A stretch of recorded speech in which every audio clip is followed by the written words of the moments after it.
Жаратылыштын уникалдуу жаратмандыгы, ноокаттагы апшырата мазары. Капчыгайга кирээриң менен аба салкындап, тазарып, алдыңа өзүнчө эле керемет коздук тартылат. Көзгө алыстан эле урунганы гүрүлдөп, шарылдап аткан шаркыратма. Аны карап туруп табияттын эстелиги деген келет. Анын кайсы жерден агып келерин эч ким билбейт. Суу минералдашкан, кальций менен магний бар, бийиктиги 15 метрдей. Ар жак бери жагы 4 метрлик тегерек таштын ортосунан атып чыгат. Капчыгай менен жогору кете берсең, мындан да бийик 35 метрлик шаркыратмага кезигесиң дешет. Уламыш боюнча жаралыш тарыхы адам атадан кийин келген Ыдырыс пайгамбарга таандык. Ыдырыс алейхиссалам ушул жерге келип, жергиликтүү элди исламга үгүттөгөн экен. Ыдырыс пайгамбарымды sizlerge men Kuday cennetli. Sizlerden 5 vakit namaz okuyup, 30 gün roza tutup, din İslam'da ben üretemin dese, vay bu sen kömler seni aytıp başlayamaylan dedin. Kuday'a da değilsin, Kuday'ın köyümü kelamatını körsetsi deptir de. Dese ona ne kılayın dese, aşı taştan süt çıkarıp versi deptir de. Ondan Kuday'dan Pervedigar o neme kavurdum biraz bir katta taş var. Şoka çıkan ekrekler namaz olup. Pervedigar oğlum, bu bendelerinden nime degen, ne kılam degende, ne kıla dedin. Ne bunların zöğürü alıp söyleşini bile bildirim. Bana ki şol cahil tarih koydum. Bazılar sat ayağımdan bile kurasın, ondan süt çıkartıp senin keramatını köretti, ondan şonday degen eken. Ошентип ыйлап отурса, тоонун боорундагы жардан сүт атып чыгат. Ал сүт суу деп аталып көп жылагат. Чындыгында ап деген сөз сүт дегенди, ал эми шыр деген сөз суу дегенди билдирет. Бара-бара эл сүттүн баркын билбей, кирин жууп, ыплас колдоно баштаганда кайра сууга айланып кеткен дешет. Бирок азырда шаркыратманын суусун даамдап көрсөң, кадимгидей сүт даамданып турат. Андан алыс эмес жерде Шыпа деп аталган булак бар. Аны Котур булак деп айтышат экен. Dua kılıp Kur'an okul azizlerge. Yuğunsa şöyle başı organ, putu organ, kolu organ sakayıp oladı yani. Ondan putişka kol, potur organda yuğunsayam Kuday şifası sakayıp oladı yani. Зыяратчылар колдорунда эмне болсо ошонун баарын булакка таштап кетишет. Алар аркыл, мончок, күзгү, шуру, тыйын жана башка кооздуктар. Мазарды мазар кылып турган белгилердин бири албетте бул чүпөрөк байлоо. Бул жерге келгендер жана зыяратчылар, бүбү бакчылар мында пайгамбар турган дешип, эмне болсо темир болобу, тосмо болобу, чычырканак болобу, арча болобу ниеттерин айтып чүпөрөктөрүн байлап кетишет. Алар үчүн эң маанилүүсү бул жердин ыйык деп эсептелиши. Чүпөрөк байлоо боюнча азыр эки анча пикирлер бар. Бирок нукура элдик мааниси илгери жашоочулар кетип баратканда жолдон адашып калбайлы деп белги катары байлап кете беришкен. Мата байлоо боюнча ар кандай пикирлер бар. Ата-бабадан калган ырым ушул экен. Биз кандайдыр бир чүпөрөк болобу, мата болобу бир белги таштап койдук экенбиз. Бул көчмөн турмушунан калган ырым болуш керек. Анткени адам баласы кенен көчүп жүргөндө ушул жерден өтүп кеттим деген бир белги таштап, ошол жерге зыярат кылып же ошол жерди сыйлап, ошол жердин жакшылыгын көрүп, анан жылып кеттим деген түшүнүк да. Ошол чүпөрөк деген бул деген жанагы азыркы сөздөр менен айтканда маркер сыяктуу да. Ошол белгини таштап кетип, жол бастык деген мааниде. Чүпөрөк байлоонун жамандыгым, оору сыркоом ушул жерде байланып калсын деген да мааниси бар. Өздөрү кийген көйнөктөн же колуна тийген матадан айырышат. Бирок көпчүлүк чүпөрөк байлоону туура көрбөйт. Ошол жерге бар баленин баарын таштадым деген өзүн-өзү алдоо сыяктуу. Башка түшүнүк боюнча чүпөрөк байлоо өзүн-өзү байлоо деп эсептелинет. Айрымдар бул шайтандын иши. Андайларга штраф салыш керек дегендер да бар. Кээ бирде чүпөрөктү көргөндө шариятта жок деп чечип өрттүп да жиберишет экен. Айрымдар өздөрү деле билишпейт эмнеге байлап жатышкандыгын. Жөн эле эл байласа кошо байлап коюшат. Кызыгы чүпөрөк байланган бутактар эртедир кечтир куурап калат. Бул демек тилектер орундалган жок дегенди билдирет. Бир даракты элестетип көрөлү. Анын үстүнө 20 киши, 20 миң киши өзүнүн чүпөрөгүн байласа, даракка күч келет. Кыргыздар жүк түшөт деп айтышат да ошону. Ошондон улам ушул чүпүрөк байлоого каршы бир кыймылдар чыкты да. Чүпүрөктү байлабаш керек, тилекти ичиңен айтып, ошол оюң менен мамиле түзүшүң керек деген. Демек, чүпүрөк байлоо бул бир четинен башынан бул деген түз ой менен пайда болгон, мамиле түзүү, ошол жерге сый урмат көрсөтүү, бирок аябай көбөйүп кеткенден кийин ошол табияттын өзүнө дарак болобу, таш болобу, булак болобу күч келип, ошону кишилер түшүнүп, ага каршы чыгышкан да. Апшыр атанын чоң үңкүрү да бар. Аны Азиздердин үйү деп аташат. Анда Меккеге баруучу жол бар деп ишенишет. Эгер зыяратчылардын зыяраты кабыл болсо, ошол адам ажыга жол алат. Үй бүлөсүндө тынчтык, жакшылык болот. Кудай сүйгөн адамдар ал жол менен оңой жетип алышат. Ал эми таза эместер жарым жолдон кысылып өлөт. Ниети бузуктар арам иштерди жасап үңкүргө кирген болсо, дем алуусу кыйындап, запкыга дуушар болушат. Akadı jete kayın eken bular. Oğluyata, Kocarıştan ata, Kocayı falan ata, bir tuğan eken deşet. Bunday. Şu Şaymer'den bardığı bir tuğan eken deyip. Peygamberimden kızlarım ondan kirip ketken deyip. Buna şu ünkürgü. Jeti kızı olgan eken de şu yakta. Апшыр ата негизи мистикалык окуяларга абдан бай. Жакынкы эле тарыхта чет элдиктер мазарга ресторан ачуу үчүн үңкүрдү жардырып кеңейтмекчи болушат. Ошого катышкан жумушчулардын баары каза болуп калышыптыр. Бир даарысы бул жерде, башкалары үйүнө жетпей ара жолдо. Келген адамдардын дагы Азиздерге жакпагандарын ар кандай себеп менен ооруган же өлүмгө дуушар кылат деген сөз бар. Кулаган томуктай эле таш адамдын өмүрүн чечип койгон учурлар кездешет. Чындыгында бул жер жөн жер эмес. Өмүр бою элге пайдасын гана тийгизген адамдардын рухтарынын жери. Мына жолдун бойдагы Мурсалай Газата деп Мисирде bir kança jыл paşa болуп турган киши экен дейт. Анан бир күн талаага чыкса, жыгы сайын лыкшыган пада жылкы койго толуп кетти. Бу кимдики десе, бу sizdeki taksır deyken benim halim şunday koyup ketkendi. Şunday koyup ketken. Gözün örgülü ayağını apkalgıla dağı paşanın malı devegile elge tarkatı vergile deptir. Изилдөөчүлөр жана зыяратчылар бул жер ас дейдил мамилеси жок. Көбүнчө көңүл ачуучу жайга айланып бара жатканына кабатыр. Алар ыйыктыгы жоголбосо экен дешет. Канткени жылаңач кыздар келишет, мындай бир тамеки чегишет, ичкилик ичишет, мындай бир ал деле адам баласынын кандайдыр бир бул дүйнөдөгү рахаты болуп калат экен да. Мындай бир жыргап, мындай бир өзүн эркин таштап коюп алып жүрүү да. Эркин таштап алып жүрүү. Бирок ушундай рахаттын бир түрү ыйык жерге туура келбейт экен. Ал качат, ыйыктык качат экен. Адам баласы өзү бул дүйнөнүн рахатын билип таанып алайын дейт да. Анан ар кандай нерселерди кылат. Бирок ыйык жерге киргенде ошону балким кескин түрдө айырмалаш алыш керек да. Эми кандайдыр жеңил рахат же башка рахат алам десе, эми ыйык эмес, башка жерлер бар. Абдан жакшы, абдан кол жерлер бар да. Ошол жерге барып мындай рахат алышса, ал эми ыйык жерге барып деген ыйыктыкты издесе, ошол туура болчудай да. Апшырдагы биздин жарым күн ошентип аягына чыкты. Ал эми чыга бериште ары бери басып жүргөн кыз бала көрүнөт экен. Баарын эле эмес, анча-мынча көз ачыктыгы бар зыяратчылар менен эс алуучуларга.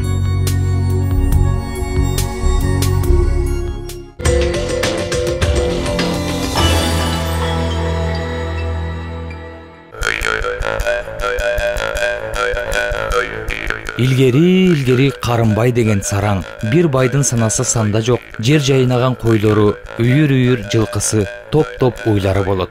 Укмуш сараң экен. Өзүнөн да аяп аларды союп, этин жече эмес, курмандыкта чалчу эмес экен. Мындай зыкымдыгы үчүн бир күнү Кудай аны жазалоону чечет. Карымбайдын өзүн жер соруп, ал эми малы кайдан жайдан жок болуп, кайыпка айланып кетет.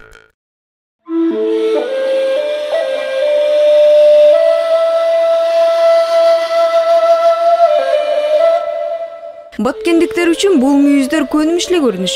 Маани деле беришпейт. Түштүккө анда санда каттаган биздейлер үчүн аябай эле кызыктуу болду. Карабак айылынын дал ортосунда, болгондо да жолдун боюнда жайгашкан көрүстөн. Байыркы ата бабадан калган жай деп айтайын десең, байыркы деле эмес. Кечээ жакынкы Союз маалындагы эле мүрзө экен.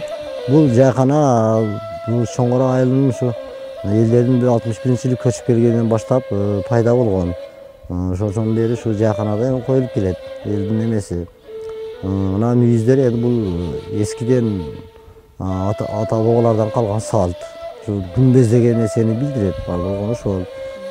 Анан башка нерселер бизде коюлбайт. Карабак айылы чынында эле 60-жылдары эле айыл катары пайда болгон. Тажикстан менен чектеш жердеги жашоо шарты адамчыдагы Зардалы, Кожошкен сыяктуу аска арасындагы айылдардын элдерге көчүрүлүп келинген. Келген калк тоо арасындагы көнгөн адатын улантып бул жерде да күмбөздөргө бейит башына мүйүздөрдү тагып коюшкан окшойт. Мүйүздөр жалаң аркар, кулжа, эчки же болбосо текеники. Баарын бириктирип келип бизде жон гана кийик деп коюшат. Мүйүздөр деген бул эмне? Бул деген кийиктердин мүйүздөрү, туурабы? Аркары болобу, кулча болобу, эликтери болобу? Бул деген кыргыздар үчүн кийик деп коет. Кыргыздар негизи кайсы гана кийик болбосун ыйык деп эсептешкен да. Кийиктер бийик тоодо жашайт. Кийиктин эти дагы, каны дагы, өтү дагы дары болот деп ишенишкен. Андан тышкары кийиктер өзүлөр бийик жерде жашагандан кийин тазалыктын бир белгисин алып жүргөн жаныбарлар, таза жаныбарлар. Кийиктин этинин дарылык касиети жана денени тазалоочу сапаты бар деп ишенишет. Ар бир адам жылына жок дегенде бир жолу күнөөлөрүнөн арылуу үчүн кийик этинен ооз тийип коюусу керек болчу. Дал ушул себептен мергенчи кийик атып келгенде айылдаштары келип кол кесек алып кетчү. Жетпей калгандарына сорпосуна деле ыраазы болушкен. Ал эми жут замандарда элди кийиктин эти гана аман алып калган.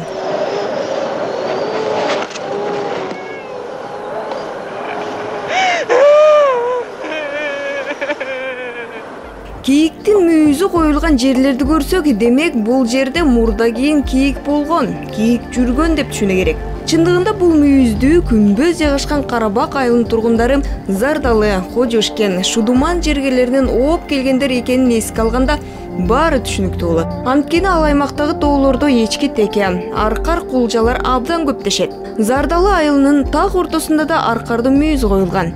Эч кандай деле мааниси жок, жон гана белги катары. Улуу эпосту эстесек, Манас атабыз көмүлгөн тоонун аты Эчкили тоо эмес беле? Дал ушул Эчкили тоо, дал ушул Зардалдан ары Тажикстандын жерге тал кыргыздары менен чектешкен көк музда жайгашкан дешет. Манас көмүлгөн жер тетиги тоонун аркасында деп айтышат. Кайберен деген энебиз бар, кыргыздар деги эле кайберенден тарады, кайберене деген эне деген түшүнүк бар. Ошол кайып дүйнөдө ошол кайберен сыяктуу рухтар жүрөт деген да түшүнүктөр бар. Ошондуктан мына мүйүздү коюу, алар сиз туура айтасыз, көрүстөндө көбүнчө коюлат, түштүктө бирок Зардалы чын эле жолдун боюнда турат, башка жерлерде жолдун боюнда. Бул ошол кийик ааламы деген түшүнүк да. Ошол кийиктер жайлаган жерлер, кийиктер жүргөн жерлер, демек таза жерлер, касиети бар жерлер деген бир түшүнүк болуп жатат да. Кийик ааламы, кийик түшүнүгүн жакшылап ойлонуп көрсөк, биз заманбап Кыргызстандын жарандары азыр деле колдонуп жүрөбүз. Биздин жыл нааманын дээрлик жарымы дал ушул жапайы жандыктар менен аталган. Март жалган Куран кадимки эликтин эркеги. Мүйүзү кышында түшүп, жазында өсө баштайт. Эркек же ургаач экени дал ошол ала шалбыртта билинет. Эликтеги бул кубулуш март айы менен белгиленген. Апрель чын Куран. Андан кийинки айда мүйүзү сороюп өсүп, алыстан кадимкидей таанылып калат. Бул апрель айларына дал келет. Ал эми май айында бугулардын, июнда кулжалардын, июлда текелердин эркектери ургаачыларынан бөлүнүшүп, өздөрүнчө үйүр курушат. Баш оона август, аяк оона сентябрь. Баш оона менен аяк оонанын эки мааниси бар. Мергенчилердин айтымында бул айлар аралыгында кийиктерде куут башталып жана аяктап калат. Ал эми изилдөөчүлөрдүн маалыматтарында оона деген сөз талаа элдеринде багыш деген жаныбарды түшүндүрөт.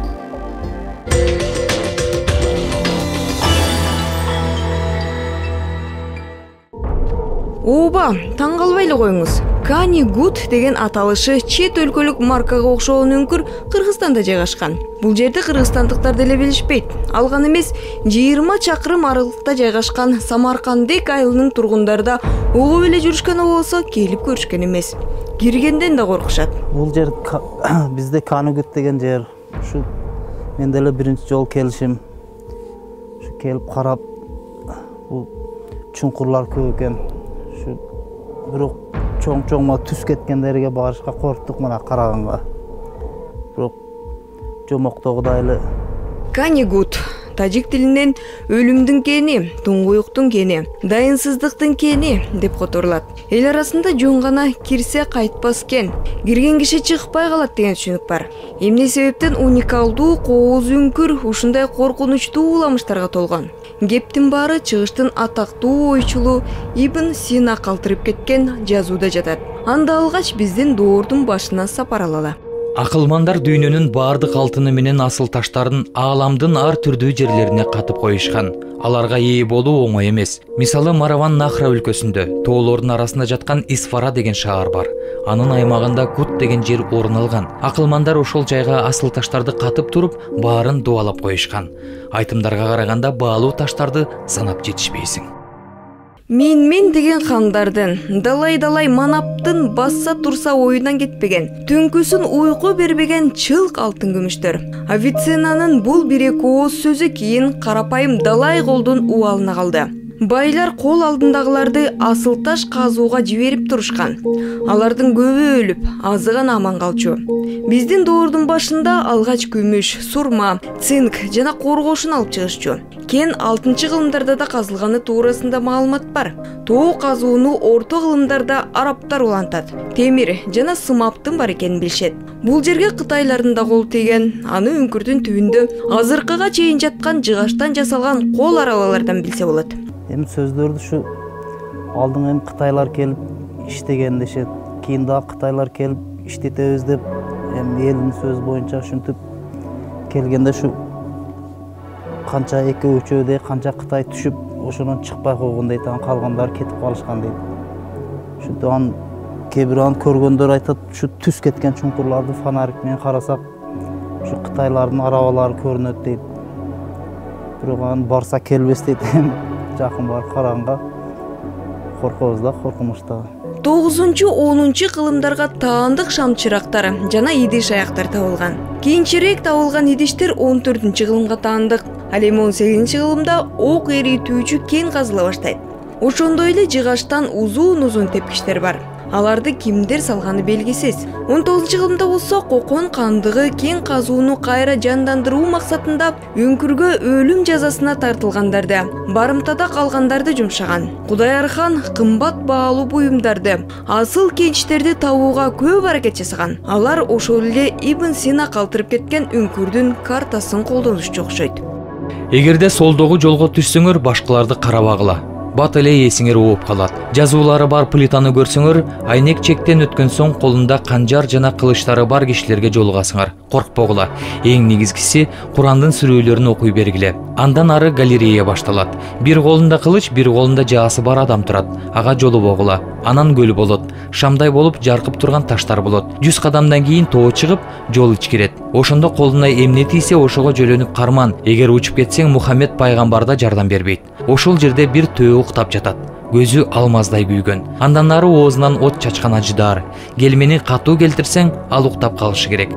Кызыгы Авиценнанын бул картасы кийин 1920-жылы советтик изилдөөчүлөр түзгөн планга абдан окшош болуп чыкты. Чындыгында эле өңкүргө кирсең ары кетчү бир нече айры жол бар. Тактап айтканда айры чуңкурлар, аягы түпсүз туңгуюктар. Канигуттун жалпы узундугу 10 километр деп аныкталды. Бара берсең жолдон акиташ шиштерин, кальцит, арагонит таштарын, гипс гүлдөрүн көрөсүң. Аппак гипстин узундугу 15 сантиметрге чейин жетет. Кара кристалл, малахит бар.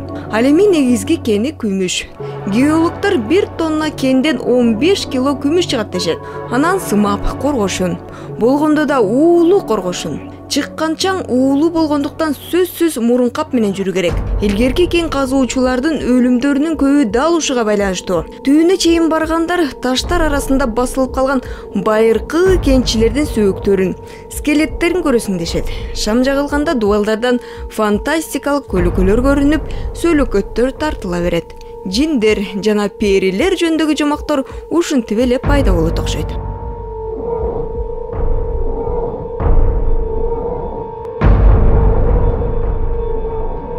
Үңкүрдүн оозунан киргенден 10-15 метр өткөндөн кийин эле адамдын жүрөгүндө кандайдыр бир коркунучтар пайда болот. Бирок ал коркунучтарга карабай, бул үңкүрдүн оозундагы ар кандай оюкча тешикчелер кишини өзүнө кадимкидей тартып турат. Бирок аларга түшүүгө мүмкүн эмес, түшкөнгө да болбойт. Уламыштарга караганда бул оюктарга, чуңкурларга түшкөн киши таптакыр чыга албайт. Бардыгы болуп Канигутка 9 жерден кирсе болот. Бул алардын бири. 50 метрдей алыстыкта жайгашкан. Табыгы эмес, кол менен тешилгенби же болбосо кирүү кооптуубу айтор цемент менен бүтөлгөн. Адамды суктандырган тоонун этегинде кадимки бульдозер менен казылган кумдар ар кайсы жеринде үйүлүп жатат. Мындан сырткары тоонун ар кайсы жерлерин ошентип чукулай беришкен. Мына ушул себептен бул жерден баалуу кенч жатат жана аны иштетүүгө кызыктарлар абдан көп деген ой кетүүдө.